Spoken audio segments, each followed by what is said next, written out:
class called Flexibility for Dummies. So we're going to do something that's super easy today, and it's called myofascial release. All you're really going to need for this practice is 2 balls. Most people have tennis balls at home. Just get creative. I want it to be quite hard so that it goes pretty deep into your muscle and stays there. So let's get started. First thing I'm going to ask you to do is literally bend forward. See how far your arms come. If you're here, or if you're here, if you're here, there's no judgment. Just notice where you are. And just pay attention to how the back line of your body is feeling. Just notice where it's feeling tight. Is it feeling tight on your hamstrings? Are your calf muscles feeling tight?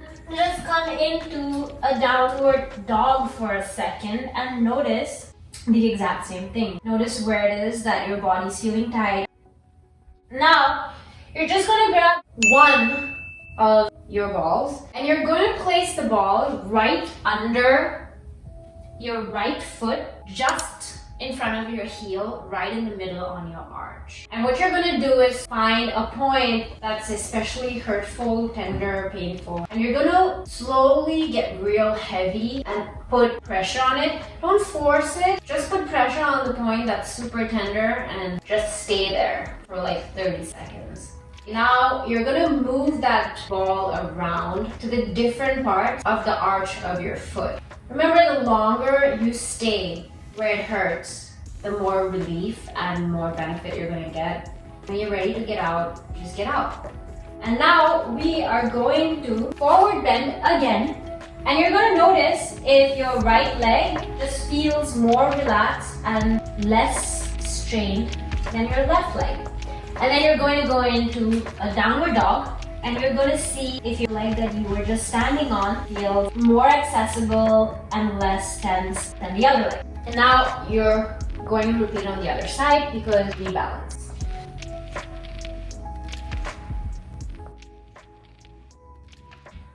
Alright guys, we're going to get down on the mat and we're going to work with the back of the bottom half of your leg, which is basically the calf muscles. So you're going to find a spot 2 inches above your Achilles tendon, like right there, and you're going to try and hold it steady. For those of you that don't feel anything here and want a little bit more of an intense stretch, and cross your feet. For those of you who are super stable and want a really intense version of this, then you can press your hands on either side of your butt and lift yourself up and stay there. Stay there. I'm gonna get a bit of a workout, like a core workout, along with the fascial release. Now you're going to point your toes and then very slowly dorsiflex your feet. And I know this sounds crazy, but just imagine that you're breathing through the part of the body that you're trying to work on. When you're finished here, you're going to slowly inch yourself up to the meatier part of the calf muscles. And if there's a point between your Achilles tendon and your calf muscles that you really feel you want to work on because it's tender, feel free to stay there. And when you're done on this side, always do the other side for balance. And when you're finished on both sides, you can go back to your downward dog and see how much better that feels. The next posture I want you to try is called fish pose or Matsyendrasana. But today we're only going to do half the fish pose, which is going to be called Ardha Matsyendrasana. You're going to come into seated posture where my left leg is going to have the knee facing the ceiling. And I'm going to bring the foot of the other leg in between my glutes and my foot. And then I'm going to use the elbow of the opposite hand. I'm going to place it outside of the knee that's pointing to the ceiling. And I'm going to twist using this hand as my support. And essentially what I want you to notice is how tight your glute muscles feel. So now we're going to pick up our ball again. And we're going to essentially place the ball on the fleshiest part of your glutes, your butt, and sit on it. This can be very sensitive. If it's too sensitive, you can elongate your leg. And if you're one of those people that is very competitive, you can make a figure 4 with your other leg and stay there. Just remember to breathe. You want it to be more or less in one area, so that area receives sustained compression. After 30 to 60 seconds of this, we are going to move the ball to the outside of the same hip, and you're just going to stay there. If you elongate your leg, it's a less intense version of this position. And if you want a little bit more weight, your outside hip, bend your knee.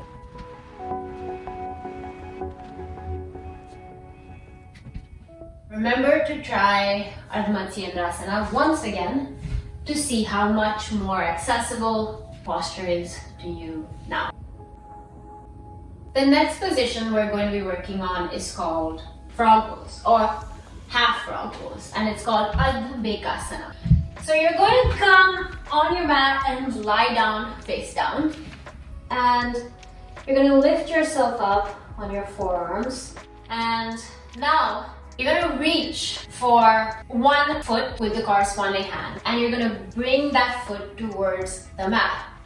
Now notice where your stretch naturally stops, because it's too painful in your inner thigh and your knee. Now you're going to place your foot back on the floor, and you're going to take the ball, you're going to open your body, place the ball in your inner thigh, and stay there. You can come into a forearm plank and lift the other leg off the floor to get a little bit more pressure on your inner thigh, and you're going to stay there for approximately 30 to 60 seconds.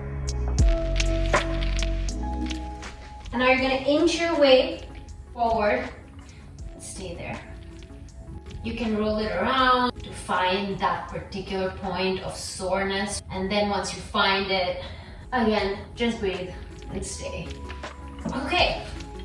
Once you're done with that, you're gonna go back on your forearms, and you're gonna reach for your foot again and try your Ardha and see how much farther you can take your stretch now that your fascia has been released. And remember to do it on the other side. We're gonna move up to the back of the body and the shoulders. You're gonna place the ball right there on the upper inner corner of your shoulder blade. If you want to feel your shoulder blade, you're going to hold your elbows and feel where your shoulder blades begin. And you're going to place it right there, as close to your shoulder as possible.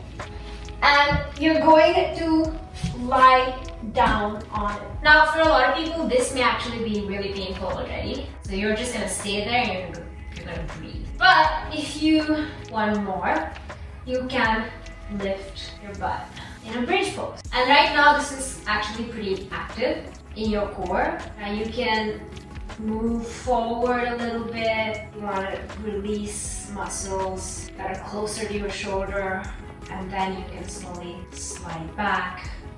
If you want more of a stretch now, what we're going to do is we're going to do a little bit of an active exercise. You're going to lift your arm over your head, and then you're going to bring it back. You're going to do this 5 times.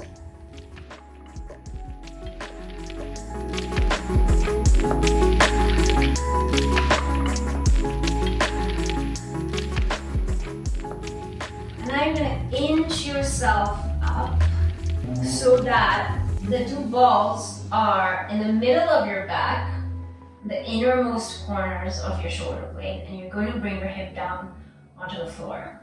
You're going to spread your arms wide in a T shape, and then you're going to cross your arms over each other. Make sure that you alternate which elbow comes on top.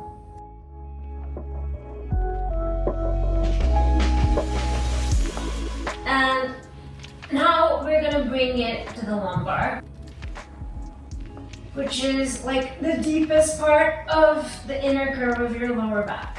This is really tight for me, it's really tight for a lot of people. And if you need a more intense stretch, if you're looking for a more intense stretch, you can actually Lift your foot off the floor and bend your knees. And release that. Just make sure you do it on both sides. And now we're just going to come into our final position, which is Shavasana, and just lie there for as long as you need.